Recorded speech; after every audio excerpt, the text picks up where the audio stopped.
Hello there, and welcome to this episode of the How to Choose Happiness Show, where we teach you how to claim your power to create your life in any way you want it to be. And this month we are talking about money.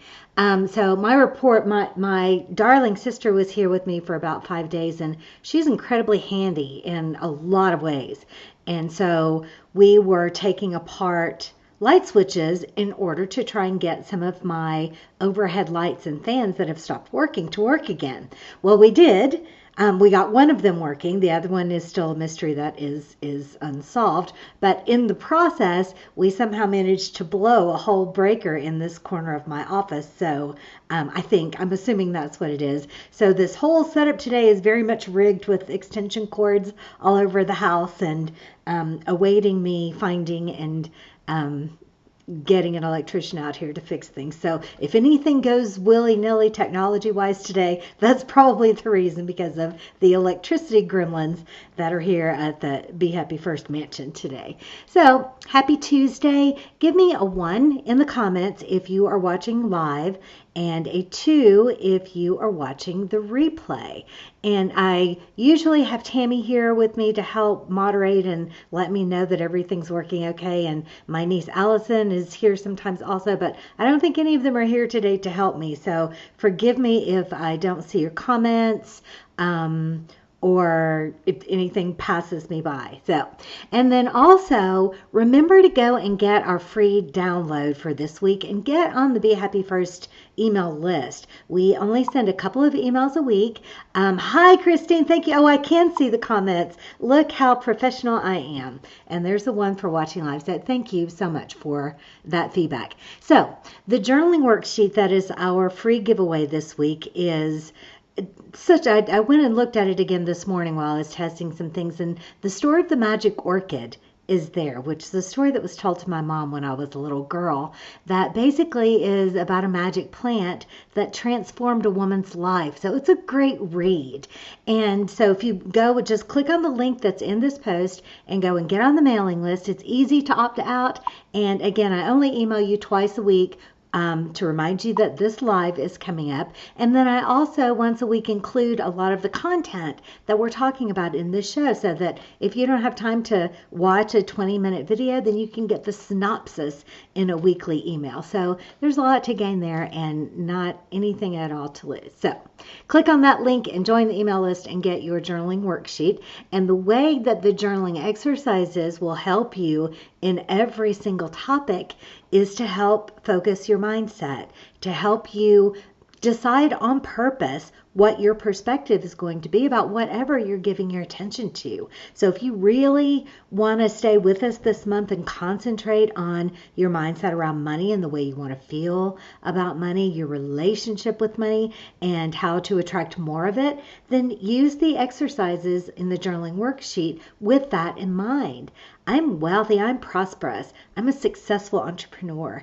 I'm learning more and more every day about how to grow my business. That kind of affirmations will start your day off looking for opportunities, looking for ideas, looking for the next best steps that you can take on your way to the riches that are your birthright and that you so deeply desire.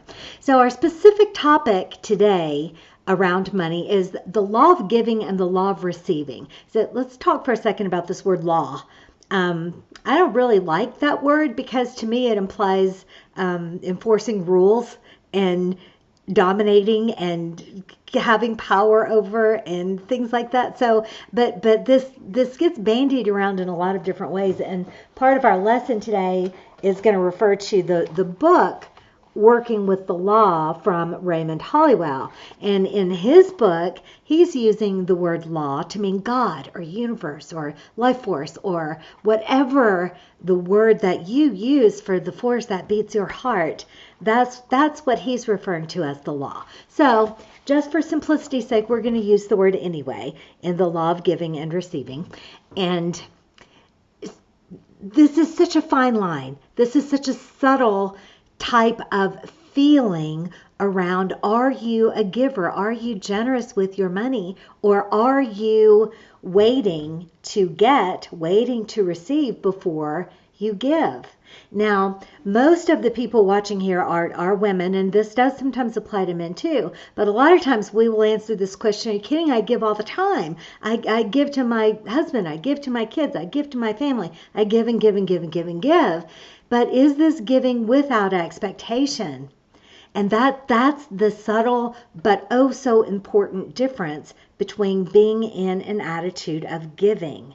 So in the money cannot come into your life unless you have made room for it by giving money away. Does that make sense? So by giving with a free and open heart, without expectation of getting something in return, that's the key, creates a vacuum and an empty place in which the universe can then give your money back or give your love back. If there's anything that you want more of in this world, go and give some of that away with a pure spirit, and then just watch how more of it comes into your life.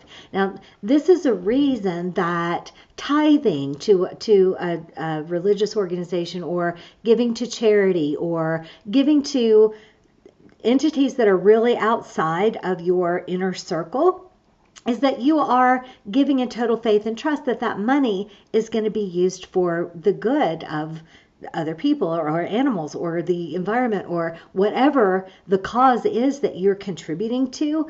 It's a selfless, not expecting anything in return type of giving. So now that's not the only way that you can give in a selfless way. It's not the only we're not about rules and that, oh, if you want to be wealthy, you must do this, but you must find this spirit. And so now you're saying to yourself, but I don't have anything extra to give.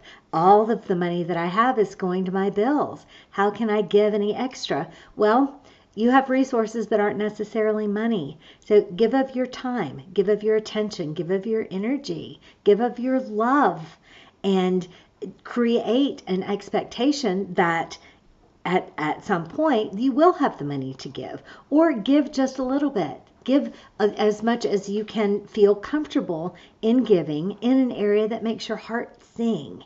And then think about what kind of receiver you are.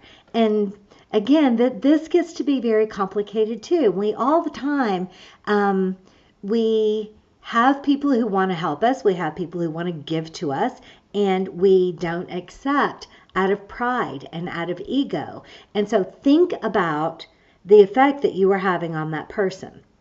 Imagine how good you feel when you actually give to someone, or you are actually being generous in your heart and spirit.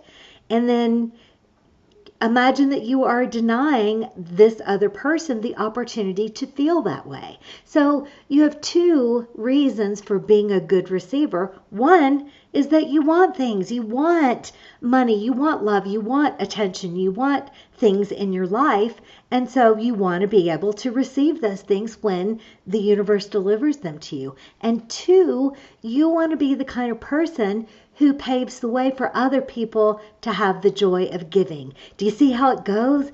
We hear this, it's better to give than receive. Well, if that's the case, then who's the receiver? If you're giving, somebody has to be receiving, and then therefore you're putting the people who are on the receiving end of your gifts in the bad place. So think of it as even. Think of it as a pay it forward. You are a love broadcaster that is sending your love, your time, your money, your energy, your resources out into the world, with unattached to the outcome, unattached to who is actually going to tune in and listen and pay attention, but just to deliver these gifts out into the world without expecting anything in return. And then be the type of person who is allowing and making welcome the things that you want in your life. I hope that this is making sense. So, I'd really love to hear your questions and your comments and the stumbling blocks that you come across with money. So in my notes, I ran across a couple of things that popped into my mind. I spent the whole morning trying to gather the right words, trying to open up my mind so that I would be a channel for the right words that would help you to understand this very nuanced way of being in an attitude of giving and an attitude of receiving. So I hope that these words are landing. I hope that they're working for you. So thank you, Christine. All right. So one of the stumbling blocks that we come across is still back in the mindset area, that you don't feel like it's right to want a lot of abundance. You don't think that it's wrong, it's bad, it's evil to want money. So one of my favorite quotes from the Napoleon Hill Think and Grow Rich book is, and I'm summarizing it, he says that it's our right and our obligation to have abundance, to live abundantly, and to contribute to the expansion of our world by having and sharing the things we want. So you owe it to the world to get rich. You owe it to the world to have fat bank accounts from which you can help other people. I watched an interview with Tony Robbins recently, and in his new book, every penny is going to feed people. He's feeding like billions of people with the proceeds of his book. And he is an amazing philanthropist for 37 or more years. He has been giving and giving and giving and receiving and receiving and receiving. This is one of the ways in which the rich get richer. So have this mindset that you are worthy of being wealthy, and you owe it to the world to be wealthy. You're doing a really good thing by this. And then another stumbling block that we always come across, I don't think that anyone is immune to this, is you hear a message like this one or any other, and your mind goes, oh, I already know that. Well, you know what? You can't fill a cup that's already full. You can't pour tea into an overflowing cup. So teach yourself to have the mind of a child. Teach yourself to always be listening for something new. Always be looking for ways that you can learn and grow and add to your own base of knowledge. So the words I already know this need to get banished from our vocabulary. All right, so the law of receiving is activated by the law of giving, and what you're sending out is what you're going to get back. And one of the reasons I picked up this book today is because I remembered an awesome story from here that I wanted to share with you. And it's that there was a young man who gave his girlfriend a fake diamond ring. Of course, he didn't tell her it was a fake diamond ring. But a little while later, he found himself in financial difficulty, and she was a sweet, loving person. So she sent him a great note that said, hopefully your financial troubles will be over. Maybe you can sell this ring in order to help yourself do that. So he was wishing that he had given something of great value when it came back to him, but he hadn't. And so what came back to him is the exact value of what he had given. So that's our mission for this week. Think about when you're giving to your family, when you're doing things for other people, look at your heart. Look at your intentions. Look at your expectations from that, and be really honest with yourself. Are you in a tit for tat situation where you are doing something for someone in the hopes that they will do something back for you? Are you building up a bank account and trying to get people to be obligated to you by being in service to them? And it's all right if you are. Don't beat yourself up. Just look and see, and then look around for ways that you can give. Look around for ways that you can share whatever resources you have, your time, your energy, your money, your love. All right, so we're going to be back here on Thursday to talk more about this subject and to build in some more tools and tricks and techniques that you can use in order to advance your skill in giving and receiving. And I'm just going to look forward to seeing you then. That was Romeo. He shows up on camera quite a bit, especially if he is hungry. And we also have 2 new additions to the Be Happy First family that are my sister's cats. This is a great example of giving and receiving. When about 12 years ago, I decided to sell everything and liquidate everything and go off on a sabbatical, and I went to Guatemala and places beyond. And after I had stored a few things and sold everything, my 2 cats were still without a home, and my sister took them and kept them until I was through wandering and came back and got them. So now she's off wandering and exploring, and it's my turn to keep her cats. Now, of course, I did not have to, and she didn't keep my cats thinking, oh, one of these days I'm going to ask her to keep mine and she'll have to. But that's the way that it works out. She gave me that help and that assistance because she loved me, and I'm doing the same for her because I love her. So, all right. So until Thursday, remember that happiness is a choice, and you can always choose to be happy first. I'll see you then.